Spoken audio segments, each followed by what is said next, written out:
본문 말씀을 통해서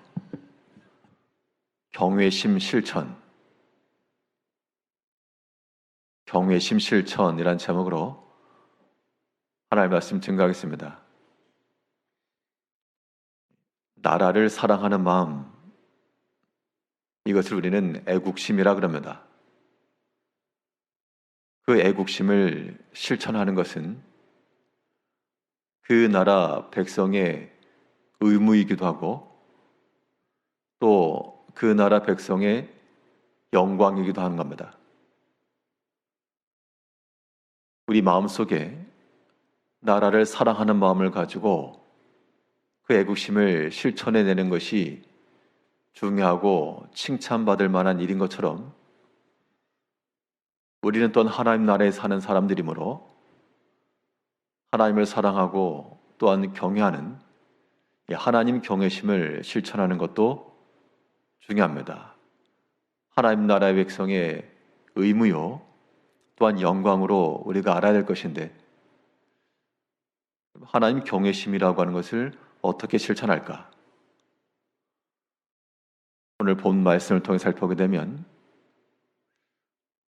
하나님을 경외하고 두려워하는 이러한 삶을 우리가 실천해내려면 우리 주변에 하나님의 증거들을 항상 찾으셔야 됩니다. 하나님이 멀리 계시지 않고 내 가까이 계시며 또한 하나님이 나를 모르지 않고 나를 아시고 하나님의 그 모든 손과 그의 눈동자와 그의 모든 다스림 안에 내 자신이 있다라고 하는 것을 깨달아야 됩니다.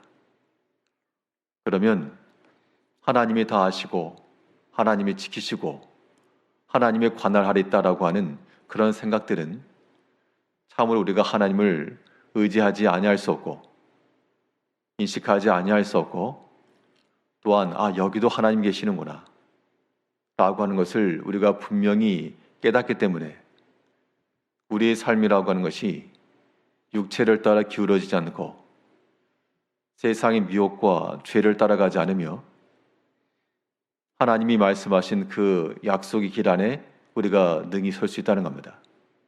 하나님이 우리 주위에 항상 계신다라고 하는 것들을 깨닫는 것이 하나님 경외심의 출발인 겁니다.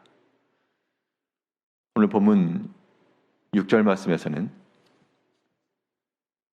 여호와의 말씀으로 하늘이 지음이 되었고 그 만상을 그의 입 기운으로 이루었도다.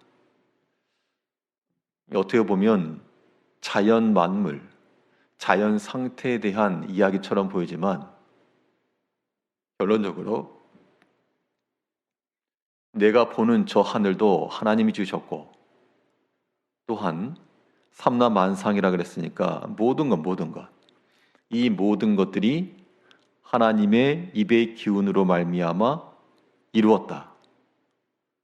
그러니까 이제 우리는 어떤 생각을 해야 되는가 하면 우리 눈을 떠서 보이는 모든 것들은 그냥 원래부터 저기 있었던 거다 그게 아니라 다 하나님의 입 기운으로 말미암아 섰다라고 우리가 이해를 해야 되겠습니다. 우리 눈에 보이는 자연 만물도 하나님이 증거요, 하나님이 계시는 증거요. 우리가 함께 관계를 맺고 살아가는 사람도 하나님이 계시는 증거로 봐야 되겠고 하다못해 움직이지 않고 말하지 못하는 하늘이 움직이거나 말하거나 그러지 않지만 하나님이 지으신 증거다 그랬으니까 자연 상태만 아니라 비록 사람이 만든 물건이며 혹은 건물일지라도 우리는 그 모든 것 속에서 이 또한 하나님의 입으로 이루어졌으며 모든 물질의 근본이라고 하는 것이 재료를 가지고 만들었어도 그 재료 자체가 하나님이 지으신 거니까 우리 눈에 보이는 모든 것들 우리 이 자리에 있어도 마찬가지입니다. 내가 앉아있고 내가 또한 옆에 보이고 들리는 모든 것들이 다 하나님의 증거인 겁니다. 그 하나님이 나와 함께 하시고 내 곁에 계시고 나의 모든 수족을 하시고 우리가 이런 상황에 노출되게 되면 하나님을 경외하지 않을 수 없고 하나님을 향한 그 사랑과 또한 그런 두려움의 마음을 우리가 잊지 않을 겁니다. 언제 그러면 하나님의 경외심이 무너지는가? 하나님이 함께 하신다는 사실을 우리가 망각할 때입니다. 하늘에 있는 것도 하나님이 지으신 바요, 삼라만상의 모든 것들이 여호와 입의 그 기운을 말미암아 되었으나 우리는 하나님이 없는 자처럼 생각할 때가 많고 또 하나님을 멀리 떠나 그러한 모습을 가지고 살 때가 있게 되는데, 그러한 때는 이제 우리가 하나 앞에 회개할 때입니다. 하나님께서 우리를 위해서 이 땅에 있는 모든 것들을, 이 세상 모든 자연 만물의 창조가 또한 그의 백성들을 위해서 하나님 만드신 것이고, 부모가 음식을 잘 만들면 그건 자녀들을 주기 위함이지 이거 무슨 냄새만 맡게 하거나 그럴 목적은 아닌 겁니다. 분명 하나님은 우리에게 은혜를 베푸시고 그 은총이라고 하는 것이 지금 당장 내려오지 않아도 오늘 찬송 가사에 있는 것처럼 하나님께서 우리에게 그 은혜의 소낙비를 내려주기 위해서 저 건너편에 은혜의 구름이 떠올랐다. 그 은총의 구름이 점점 커져서 지금 내게 충만히 내리고 있다. 그런 거니까 이제 우리가 하나님의 그 입에서부터 나오는 그 약속의 말씀으로 우리 영혼의 복을 삼고 또 은총을 삼으려면 하나님이 나의 곁에 함께 하신다. 우리 눈을 들어 보이는 모든 것들이 다 하나님의 증거다라고 하는 것들을 깨달아야 됩니다. 그럼 최소한 그런 마음을 갖는 사람들은 어떠한 외적인 변화가 생기는가 하니, 그러니까 하나님이 나와 함께 하시고 내 곁에 계시고 나를 충분히 아신다라고 하는 것을 깨닫게 되면 그 하나님을 경외하는 마음이라고 하는 것은 뭐 두렵고 무섭고 이런 의미에서 경외가 아니라 하나님이 나를 지키시고 보호하신다라고 하는 그 안전함 속에서 하나님을 향한 찬송이 나온다 그랬습니다. 그래서 시편 32편까지는 자기 자신이 처했던 여러 가지 상황들, 어려움들, 환난의 때를 말했지만 이제 33장이 건너와가지고는 너희 의인들아 여호와를 찬양하라, 하나님을 높이라, 마음 가운데 참으로 하나님을 찾는 자들은 그 입에 즐거운 찬송이 있을 것이다 라고 말하고 있습니다. 이제 우리의 눈을 들어 눈에 보이는 모든 것들이 다 하나님의 증거인 줄 알고요, 우리는 그것을 통해서 안심하며 하나님이 옆에 계시니까 또 하나님 계신 줄 알고 또한 그를 두려워하며 살아가야 되겠습니다. 이것이 하나님 앞에서의 경외심을 실천하는 겁니다.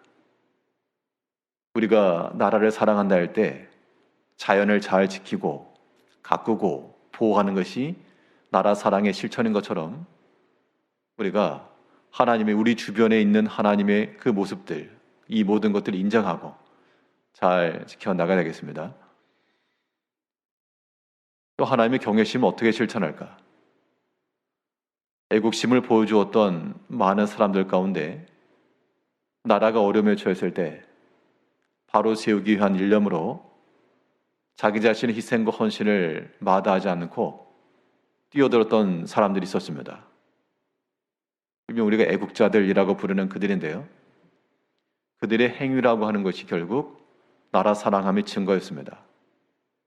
우리가 잘 아는 대로 안중근이며 윤봉길이며 이러한 위인들은 이 나라를 위하는 마음을 가지고 자기 자신을 헌신하고 희생하기에 힘을 쓴 겁니다.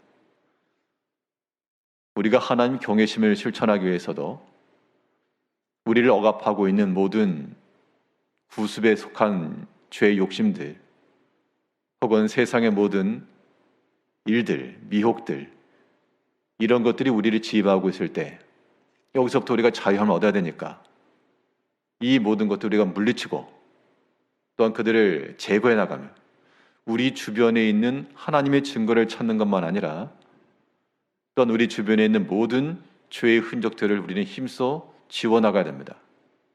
이것이 또한 하나님의 경외심의 실천 방법인 겁니다. 하나님을 경외함이라고 하는 것이 모든 지식의 근본이라 했고요. 또한 우리 신앙생활의 첫걸음이라고도 말할 수 있겠습니다. 이 경외심 속에는 분명 하나님을 두려워하는 마음이 있는 겁니다. 그 두렵다라고 하는 것은 하나님의 그 심판과 그 어미하신 능력과, 그래서 시편 기자는 말하기를 너희는 하나님을 경외하는 자가 되라 그 말씀을 하고 있는데, 오늘 8절 말씀에서는 온 땅은 여호와를 두려워하며 세상의 모든 거민들은 그를 경외할지어다. 여호와를 두려워하라. 그리고 그를 경외하라. 우리가 하나님을 생각하면서요, 우리 마음 가운데 찾아오는 모든 죄의 유혹과 모든 미혹들에 대해서 우리의 것을 물리치며 또한 극복하며 이겨낼 수 있는 힘이 또한 우리 가운데 필요합니다. 하나님을 경외함이라고 하는 것은 우리의 머리의 지식으로만 있지 않고 실천이 되어야 됩니다. 그 실천이라고 하는 것, 지금 내 주변에 이 땅에 보이는 모든 것들 하나님이 증거요 라고 하는 것으로 하나님 가까이 계심을 알고 우리 입술에 찬송이 나오며 또 하나님을 두려워하는 마음으로 모든 죄와 모든 미혹들을 물리침으로 오늘도 이 경외심을 실천하며 살아가시는 하나님 나라의 백성들 되시기를 바라겠습니다. 기도하겠습니다.